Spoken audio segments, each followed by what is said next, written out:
Namaste दोस्तों. Let's begin with the cash flow statement, one of the very important topic. This is for CA Inter, for CBSE 12th, CMA Inter.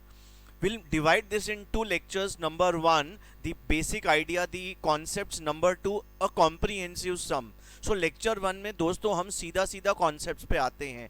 Cash flow statement is governed by accounting standard number 3. दोस्तों cash flow statement होता क्या है? Cash flow statement basically talks about flow of cash. Flow of cash means during the year कितना inflow of cash आया and कितना cash गया. Inflow of cash and outflow of cash. This is nothing but like a cash book. Cash coming in, cash going out, but this is made using a specific format. That the format is given by accounting standard 3. दोस्तों accounting standard 3 क्या बोलता है? Cash flow is to be divided in 3 parts. There are 3 activities. There are 3 activities under which we divide our cash flow statement. Number 1, we have cash from operating activities. अब बोलेंगे operating activities क्या होते हैं? Buying and selling of goods. जो हम business activity करते हैं, जो हमारा मेन एक्टिविटी है, making and selling of goods, dealing in goods, that is our main activity. अगर कोई सर्विस इंडस्ट्री है तो सर्विस प्रोवाइड करना इज द मेन एक्टिविटी. जैसे हम कोचिंग, हम पढ़ाते हैं बच्चों को, तो teaching is our main activity. So cash from your main activity is cash from operating activity. दोस्तों दूसरा है cash from investing activities. Cash from investing मतलब आप जो बिजनेस में इन्वेस्टमेंट करते हैं. आप बोलो कौन से इन्वेस्टमेंट करते हैं आप? जैसे यू परचेज फिक्स असेट. आप फिक्स असेट खरीदेंगे, आप इन्वेस्टमेंट्स खरीदेंगे. These are the outflows under investing activities. अच्छा, आप सेल करेंगे फिक्स असेट्स को, आप इन्वेस्टमेंट्स को सेल करेंगे. This is the fourth activity under investing activity. मतलब any activity related to buying and selling of fix assets, buying and selling of investments. अच्छा दोस्तों, इसमें खाली ये नहीं आता है, इन्वेस्टमेंट से कनेक्टेड अगर कोई इनकम है, इन्वेस्टमेंट से कनेक्टेड अगर कोई इनकम है तो वो भी आपकी investing activity, income from investment. बाद में हम बात करेंगे. Investments can be of 2 types. One is the trade investment, one is the non trade investment. Here basically we are talking about non trade investments. Will discuss that in detail.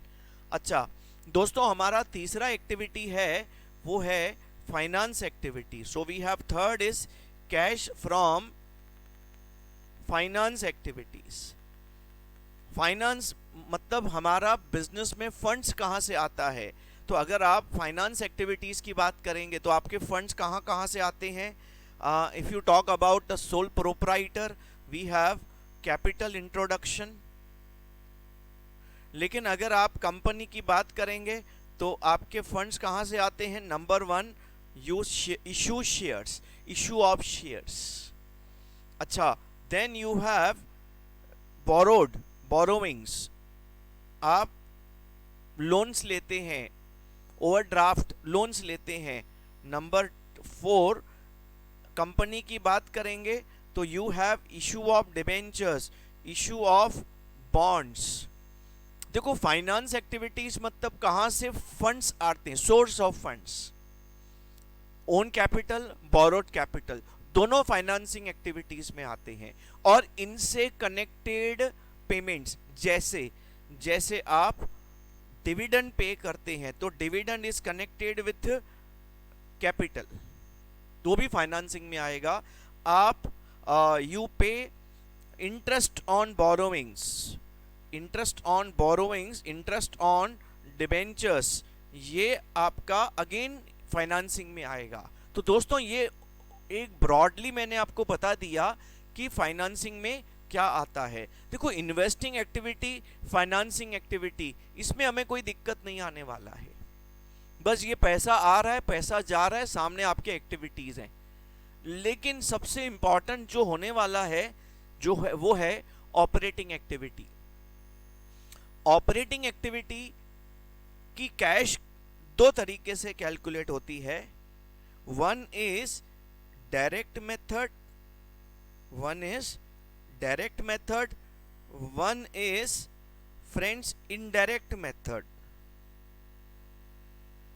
I'll be focusing on indirect method. Mainly I am focusing on CBSE students indirect method. तो ये lecture में हम indirect method cash from operating activities का जरा basic concept सीख लेंगे, क्योंकि वो बच्चे ना कैश फ्लो में खाली कंफ्यूज ऑपरेटिंग में होते हैं, बाकी तो मैनेज हो जाता है बच्चों का, ये मैंने देखा है। तो let's try to understand how do you calculate CFO, प्यार से बोलते हैं इसको हम CFO। दोस्तों मैंने उसके लिए क्या किया है, एक छोटा सा, देखो ये जो मैंने एग्जाम्पल समझाने के लिए लिया है जस्ट टू अंडरस्टैंड कि वो आया कैसे, इनडायरेक्ट मेथड का लॉजिक क्या है। Getting it? बेसिकली पेपर में जो क्वेश्चन आपने देखा है वो ड्राफ्टिंग डिफरेंट होता है, ये कॉन्सेप्ट सिखाने के लिए मैंने छोटा एग्जांपल लिया है। देखो ऑपरेटिंग की बात करेंगे तो we are going to calculate कि आपने जो गुड्स खरीदे, आपने जो गुड्स बेचे, उसमें से कितना कैश फ्लो आया या कैश फ्लो गया। अब उसके लिए मैंने एक ट्रेडिंग P&L बना लिया है, एक ऐसे ही एग्जाम्पल बना लिया है। आपके सामने ट्रेडिंग P&L है जिसमें आपके पास नेट प्रॉफिट 2000 का है। देखो आपके पास 2000 का नेट प्रॉफिट है, look at this, net profit of 2000। आप अगर ध्यान से देखेंगे ये जो नेट प्रॉफिट 2000 है, इसमें not only we have business profits, we have some non business profits. जैसे देखो आपके पास इंटरेस्ट इनकम है, ये तो हमारा बिजनेस नहीं है इंटरेस्ट कमाना, हमारा बिजनेस है buying and selling of goods. अच्छा, इसके साथ साथ देखो when we talk about cash flow statement we talk about inflows and outflows of cash, so we have no place for non cash items. आप देखो इस प्रॉफिट कैलकुलेशन में कुछ नॉन कैश आइटम्स भी इन्वॉल्व हैं, जैसे डेप्रिसिएशन और जैसे गुडविल रिटर्न ऑफ, ये नॉन कैश आइटम्स हैं बच्चों, हमें इनका इफेक्ट हटाना पड़ेगा। एट द सेम टाइम वापस हम जब बात करते हैं कैश फ्रॉम ऑपरेटिंग एक्टिविटीज, तो हमारा प्योरली गुड्स का कनेक्टेड इनफ्लो आउटफ्लो होना चाहिए। इसमें कुछ कुछ ऐसे आइटम्स हैं जो इन्वेस्टिंग से कनेक्टेड हैं, जैसे loss on sale of investment, profit sale of assets. मैं ये बोलना चाहता हूं कि आपको ये जो नॉन ऑपरेटिंग आइटम्स हैं, नॉन कैश आइटम्स हैं, इनको यहां से हटाना पड़ेगा। अच्छा, not only this, I have made a P&L appropriation account. अगर आप देखेंगे ये हमने 2000 का प्रॉफिट कमाया, हमारा ओपनिंग बैलेंस ऑफ P&L 5000 है।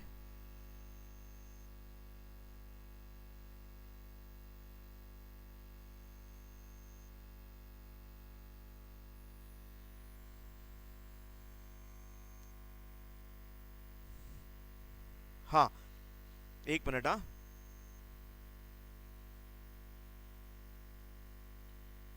हाँ हमारा 5000 का क्या है, ओपनिंग बैलेंस ऑफ P&L है। देखो करंट ईयर का प्रॉफिट 2000 आपने इसमें ऐड कर दिया।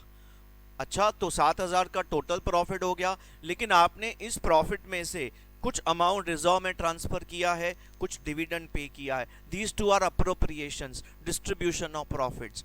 और फाइनली बैलेंस शीट में कितना प्रॉफिट जा रहा है, 5200, क्लोजिंग P&L। तो दोस्तों ये आपका बेसिक इंफॉर्मेशन है। अच्छा, इसके साथ साथ मैंने आपको करंट एसेट्स और करंट लायबिलिटीज का ओपनिंग क्लोजिंग बैलेंस दिया है और टैक्स पेड। ये इंफॉर्मेशन लगेगा अपने को ऑपरेटिंग। आप बोलेंगे ये क्यों, खाली कॉन्सेप्ट समझाने के लिए मैंने एग्जांपल लिया है। सम कैसे सॉल्व करना है वो बच्चों सेकंड लेक्चर में हम लोग पूरा एक सम ले लेंगे, जिसमें सब एडजस्टमेंट्स उठा लेंगे, एक ही सम पूरा अपने को कैश फ्लो का एक प्रोसेस बता देगा। अब try to understand cash from operating.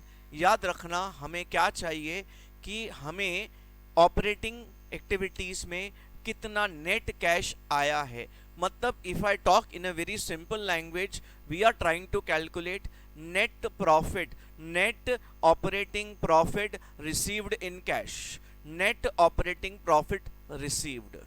दोस्तों उसके लिए हम हमेशा, मैंने फॉर्मेट थोड़ा बना के रखा है, हम हमेशा स्टार्ट कहां से करेंगे, हमारा closing balance of PNL minus opening balance of PNL. आप देखो आपका closing balance of PNL is 5200, opening balance of PNL is 5000। ठीक है। अच्छा, difference comes your net surplus या नेट इंक्रीज इन पीएनएल। दोस्तों अब क्या करेंगे, देखो हमें रिवर्स कैलकुलेट, इनडायरेक्ट मेथड का मतलब है we need to do reverse calculation. हम क्या करेंगे, इसमें अप्रोप्रिएशंस का इफेक्ट रिवर्स करेंगे, अप्रोप्रिएशंस का इफेक्ट रिवर्स करेंगे, हम नॉन कैश आइटम्स का इफेक्ट रिवर्स करेंगे, नॉन ऑपरेटिंग आइटम्स का इफेक्ट रिवर्स करेंगे। आई रिपीट, अप्रोप्रिएशंस को रिवर्स करेंगे, नॉन कैश नॉन ऑपरेटिंग को रिवर्स करेंगे। क्यों? क्योंकि हमें कैश फ्लो चाहिए, वो भी ऑपरेटिंग। तो अप्रोप्रिएशन तो डिस्ट्रीब्यूशन ऑफ प्रॉफिट है, उसको हमें पहले ऐड बैक करना पड़ेगा। तो हम ऐड बैक करेंगे transfer to reserve and dividend. Dividend is going to be a very special item, हम डिविडेंड के बारे में अलग से स्पेशली बात करेंगे। तो आपका ट्रांसफर टू रिजर्व 800 है, डिविडेंड है 1000, so this is 800, this is 1000, so that it comes to how much, 1800, 2000। This is called as net profit, this is called as net profit. अच्छा, इसमें अभी हमें टैक्स के इफेक्ट को भी रिवर्स करना पड़ेगा। अब देख लो ना, हम लोग ना कहां तक पहुंच गए, आप देख सकते हैं अल्टीमेटली हम यहां तक पहुंच गए 2000। बोला सर यही तो दिया हुआ है ऊपर। हाँ, लेकिन अपने को क्वेश्चन में डेटा कैसा दिया होगा वैसा जाना है। तो अब हम और रिवर्स जा रहे हैं। अब हम क्या करेंगे, इसमें टैक्स ऐड बैक करेंगे, प्रोविजन फॉर टैक्स। क्यों ऐड बैक करेंगे? क्योंकि ये एक बुक एंट्री है, provision is a non cash item, हम वो ऐड बैक कर देंगे। कितना प्रोविजन फॉर टैक्स है? 800 रुपया, सो 2800। इसको AS3 की लैंग्वेज में बोला गया है, this is called as net profit before tax and extraordinary items. This is net profit before tax and extraordinary items. अब दोस्तों क्या करेंगे, इसके बाद अब आप फर्दर पीछे जाएंगे, हम रिवर्स, इनडायरेक्ट मेथड में रिवर्स जा रहे हैं। तो रिवर्स कैलकुलेशन के लिए अब आप इसमें से non cash and non operating items हटा दो।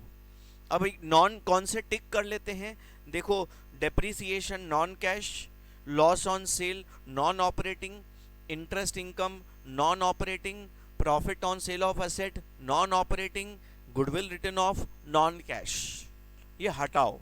आप हटाएंगे कैसे? बहुत सिंपल है, देखो जो डेबिट वाले आइटम्स हैं वो प्रॉफिट में से माइनस किए हुए हैं, हटाने के लिए क्या करेंगे, ऐड बैक। और जो क्रेडिट वाले आइटम्स हैं वो प्रॉफिट में इंक्लूड हैं, ऐड किए हुए हैं, तो वो हटाने के लिए क्या करेंगे, लेस। दोनों अलग अलग दिखा सकते हैं, साथ में कोई दिक्कत की बात नहीं है। तो ऐड ऐसे कर सकते हैं, add less non operating and non cash items. चलो, तो पहले मैं डेबिट वाले ले लेता हूं, depreciation, goodwill written of and loss on sale of जो भी है, इन्वेस्टमेंट या फिक्स असेट इन्वेस्टमेंट। हाँ, ये 3 ऐड वाले आइटम्स हैं, पहले ऐड वाले ले लेता हूं मैं। 150, 50 और 100, रादर 150, 100 और 50। ठीक है, तो ये ऐड कर देंगे हम 150, 150, 300। 300 ऐड करेंगे तो आपका आएगा 3100। और लेस क्या करेंगे आप इसमें से, इंटरेस्ट ऑन इन्वेस्टमेंट, ये आपकी नॉन ऑपरेटिंग इनकम है। Profit on sale of fixed asset, ये भी आपका नॉन ऑपरेटिंग इनकम है। इनकम ऑपरेटिंग बिजनेस करने से ये नहीं कमाया आपने, इन्वेस्टमेंट बिजनेस एक्टिविटी नहीं है, असेट बेचना बिजनेस एक्टिविटी नहीं है। 500 और 100 ये बच्चों आप हटा देंगे इसमें से, 500 और 100। ठीक है, 600 हटा देंगे तो आपका ये हो जाएगा 2500। ठीक है, अब आपने क्या किया, इस प्रॉफिट में से नॉन ऑपरेटिंग का इफेक्ट हटा दिया, नॉन कैश का इफेक्ट हटा दिया, टैक्स नॉन कैश है वो भी हटा दिया। अच्छा, अब आप देखो डिस्काउंट रिसीव्ड रहने दो क्योंकि वो ऑपरेटिंग इनकम है। Office expense, sales expense, business के खर्चे हैं, रहने दो, ऑपरेटिंग एक्सपेंस हैं। अब हम बात करते हैं और फर्दर, चलो ये जो अपने को 2500 आया ना, ये क्या हो गया मालूम है, ये है नेट ऑपरेटिंग प्रॉफिट अर्नड, कमाया, लेकिन हमें तो रिसीव्ड इन कैश चाहिए। तो आप बोलेंगे अभी क्या करेंगे, अब बात को समझना। हम जब ये जो प्रॉफिट निकाल रहे थे, इसमें आपने जो परचेस लिया होगा वो क्रेडिट बेसिस, कैश क्रेडिट दोनों परचेस होगा। सेल्स में भी कैश क्रेडिट परचेस होगा, कैश क्रेडिट सेल्स होगा। एक्सपेंस में भी आउटस्टैंडिंग प्रीपेड का इफेक्ट होगा। इनकम जो आपका मतलब जो भी है, इसमें आपने अक्रूवल बेसिस पे इनकम्स और एक्सपेंस लिए होंगे, लेकिन हमें तो अक्रूवल बेसिस नहीं, कैश फ्लो में कैश बेसिस के हिसाब से इनकम एक्सपेंस लेना है। तो मुझे ये नहीं लेना कि कितना गुड्स परचेज किया, हमें तो ये लेना है कि हमने परचेज का पेमेंट कितना किया। कैश सेल्स कितना किया वो नहीं लेना है, सेल्स का कितना पैसा रिसीव किया, समझा कि नहीं। एक्सपेंस ऑन अक्रूवल बेस नहीं चाहिए, एक्सपेंस कितना पे किया करंट ईयर में वो चाहिए। अब इसका इफेक्ट कैसे होगा, देखो आपको पता है अगर आपने कोई purchase credit cash credit purchase किया तो उसका इफेक्ट क्रेडिटर्स में होता है। तो आपको क्या करना पड़ेगा, accrual basis to cash basis में कन्वर्ट करने के लिए करंट असेट्स करंट लायबिलिटीज का इफेक्ट देना पड़ेगा, डिफरेंस का। आप बोलेंगे कैसे, बहुत सिंपल। अगर मैं आज क्रेडिटर्स की बात करता हूं, समझो मेरे क्रेडिटर्स आज ओपनिंग टू क्लोजिंग कम हो गए, ये परचेज से कनेक्टेड है। ओपनिंग टू क्लोजिंग कम हो गए, what is the meaning of that, कम होने का मतलब है हमने पेमेंट एक्स्ट्रा कर दिया, पेमेंट कर दिया तो कम हो गए, करेक्ट। हमारे डेटर्स कम हो गए, क्यों डेटर्स कम क्यों हो गए, ओपनिंग से क्लोजिंग कम है क्योंकि एक्स्ट्रा पैसा आ गया उतना। तो हमें ना अब अक्रूवल टू कैश में कन्वर्ट करने के लिए करंट असेट्स करंट लायबिलिटी का डिफरेंस एडजस्ट करना पड़ेगा। और दोस्तों उसके लिए हमारा यहाँ पे बेसिक फंडामेंटल रूल आप याद करना, आप ये मैं आपको बताता हूँ। करंट असेट आपका जो होता है और cash move in opposite direction, current asset बढ़ेगा तो कैश घटेगा, करंट असेट घटेगा तो कैश। कैसे, डेटर कम हो गए तो पैसा आया, डेटर कम हो गए तो पैसा आया, बढ़ेगा कैश। बात समझा कि नहीं, स्टॉक कम हो गया तो बेच दिया, कैश बढ़ेगा। बात समझा कि नहीं। और ये रूल है, आप इस रूल को पकड़ के चलना। और करंट लायबिलिटी और cash move in same direction. अब कैसे, समझो मेरा क्रेडिटर कम हो गया, कम होने का मतलब क्यों कम हुआ क्रेडिटर, कैश पे कर दिया होगा। तो क्रेडिटर कम तो पेमेंट किया तो कैश भी गिरेगा, एंड वाइस वर्सा। तो याद रखो current asset cash opposite effect देंगे, करंट असेट गिरने से कैश बढ़ेगा, करंट असेट बढ़ने से कैश गिरेगा।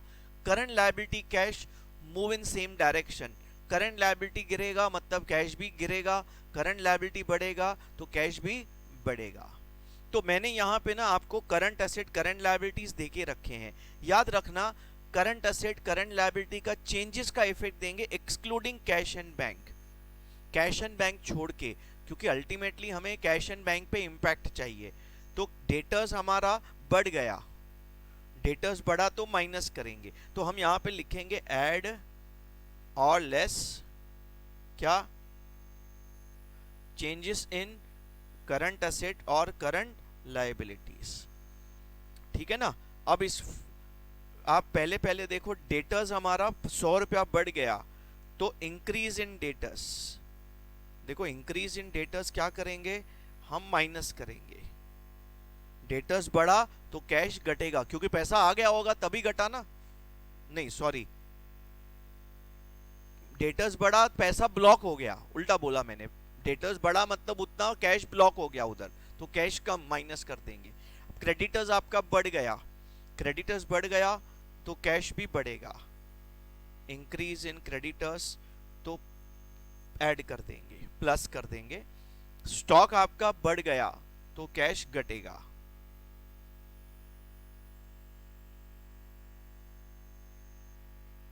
चलो बहुत अच्छा। बिल से रिसीवेबल घटा क्योंकि पैसा आ गया होगा तो ऐड करेंगे, डिक्रीज इन बिल से रिसीवेबल ऐड कर देंगे। एंड आखिरी है आपका बिल से पेएबल घटा, तो पैसा दे दिया होगा तभी घट गया तो माइनस करेंगे, कितना 10। अब दोस्तों इसको आप प्लस माइनस करो तो ये कितना, एक मिनट इसको प्लस माइनस करता हूं मैं दोस्तों, ये आ गया 1960। अभी खत्म नहीं हुआ हमारा स्टोरी, स्टोरी खत्म नहीं हुआ हमारा, अब आखिरी स्टोरी है हमारा। देखो आपने क्या किया, अब सब इफेक्ट दे दिए एक्सेप्ट वन। अब आप लास्ट में क्या करेंगे, देखो आपने प्रोविजन फॉर टैक्स को ऐड बैक किया क्योंकि वो एक एंट्री है, बुक एंट्री है, लेकिन आपने कुछ टैक्स पे भी तो किया होगा, तो आप फिर टैक्स पेड को लेस कर देंगे क्योंकि टैक्स बिजनेस प्रॉफिट पे पे किया है।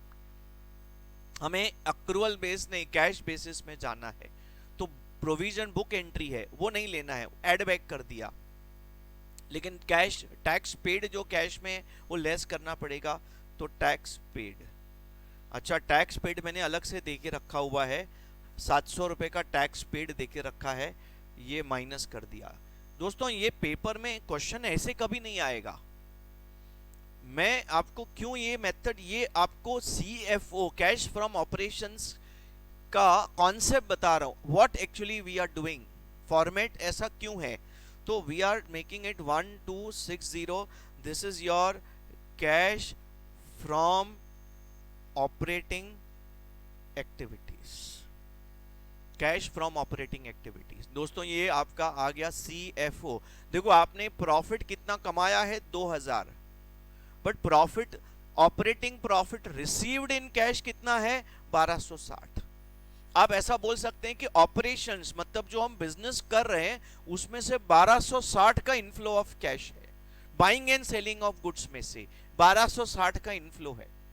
Net profit received in cash, net operating profit, we call it as net operating profit after tax received in cash is what is CFO। ये इनडायरेक्ट मेथड से हम ऐसे CFO निकालेंगे। एक बार जरा ध्यान से देखो, पहले आप क्या करेंगे, ओपनिंग क्लोजिंग बैलेंस P&L का डिफरेंस ले लेंगे, उसमें एड बैक अप्रोप्रिएशंस करेंगे, दो ही अप्रोप्रिएशंस होंगे, transfer to reserve and dividend. उसके बाद आप टैक्स प्रोविजन एड बैक करेंगे, तो आपको जो मिलेगा net profit before tax and extraordinary items. Extraordinary items होंगे तो वो भी ऊपर एड बैक या लेस कर देंगे। एक्स्ट्राऑर्डिनरी आइटम्स में जैसे आपका लॉस बाय फायर ये सब है, ठीक है, उतना डेप्थ में नहीं गया मैं, पहले मैं बेसिक लेवल की बात करता हूँ। लेक्चर 2 में हम इसका सम सॉल्व करेंगे, एक मैं स्क्रीन पे एक पूरा कॉम्प्रिहेंसिव सम ले लूंगा और पूरा डिस्कस करेंगे हम। अच्छा उसके बाद आप P&L में से आप ढूंढो non cash non operating items को रिवर्स करो, अगर वो एक्सपेंस वाले हैं तो ऐड बैक करो और इनकम वाले हैं तो लेस करो। उसके बाद आप current asset current liabilities cash bank छोड़ के बाकी प्लस माइनस करेंगे। रूल क्या है, current asset cash opposite effect, current liability cash same effect. उसके बाद लास्ट में टैक्स पेड, जो आपने कैश पे किया टैक्स का, वो आपको लेस करना पड़ेगा। हम ये बिजनेस का टैक्स मान के लेस कर रहे हैं। अगर कोई कैपिटल गेन टैक्स है तो फिर यहाँ लेस नहीं होगा, और कैपिटल गेन इन्वेस्टिंग एक्टिविटी में आता है। असेट्स के ऊपर जो गेन होता है, इन्वेस्टमेंट के ऊपर जो गेन होता है, उसका टैक्स। अच्छा दोस्तों, इसमें आप एक और बहुत सबसे इंपॉर्टेंट बात को ध्यान में रखेंगे, डिविडेंड। अब डिविडेंड क्यों बोल रहा हूं? क्योंकि डिविडेंड का हिसाब किताब थोड़ा अलग तरीके से होता है। से हमारा ईयर एंडिंग 31 मार्च 24 है,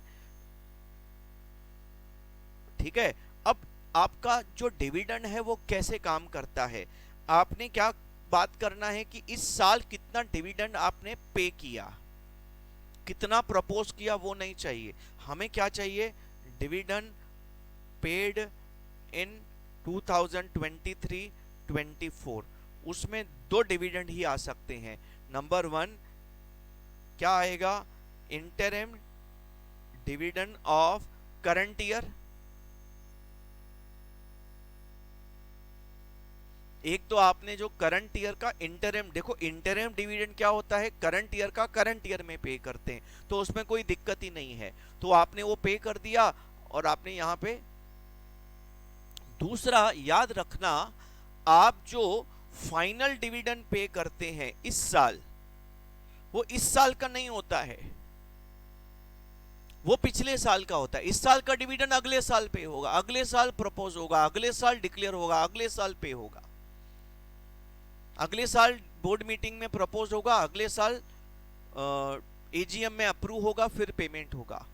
तो इस साल जो हमने डिविडेंड प्रपोज किया होगा, डिक्लेयर किया होगा, पे किया होगा, वो कौन से ईयर का होगा? पिछले साल का। Final dividend of 2022-23 which is paid in current year. तो दोस्तों ये वाला डिविडेंड हमें हमारे एडजस्टमेंट में लाना पड़ेगा। अगर आपको बोला है कि करंट ईयर का प्रपोज डिविडेंड, तो उसको आप मत लो, क्योंकि वो तो नेक्स्ट ईयर में प्रपोज होगा, नेक्स्ट ईयर के कैश फ्लो स्टेटमेंट में आएगा, क्योंकि पे भी नेक्स्ट ईयर ही होगा। तो याद करना, डिविडेंड में थोड़ा आपको अलर्ट रहना पड़ेगा। अच्छा, आपको ये चीजें, जैसे मैंने आपको ये बताया, डेप्रिसिएशन हो गया, loss on sale of investment, profit, ये सीधे सीधे नहीं दिया होगा आपको। क्वेश्चन में ट्रेडिंग पीएनएल नहीं दिया होगा। मैंने कॉन्सेप्ट सिखाने के लिए ट्रेडिंग पीएनएल को बेस लिया है। पेपर में आपको दो बैलेंस शीट दी होंगी, opening balance sheet, closing balance sheet. उसके डिफरेंसेस में से आपको ये सब फाइंड आउट करना पड़ेगा।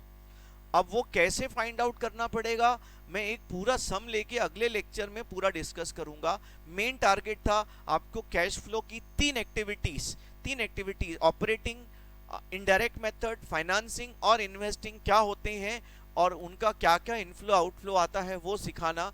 दोस्तों उम्मीद है कि आपका बेस क्लियर है। अगर आपको और कुछ क्वेरीज हैं तो आप कभी भी डायरेक्टली दिए हुए नंबर पे कनेक्ट कर सकते हैं। आपको हम ट्राई करेंगे विद इन अ डे आपके क्वेश्चंस का, आपके क्वेरीज का आपको रिप्लाई दिया जाएगा। और stay connected with us, subscribe the channel for more such lectures. हम लोग आस्ते आस्ते करके पूरे सीबीएसई का 12th का 11th का एक एक सब लेक्चर अपलोड करेंगे, रिकॉर्ड करेंगे, अपलोड करेंगे। From this side signing off. Thank you very very much. Thanks a lot बच्चों।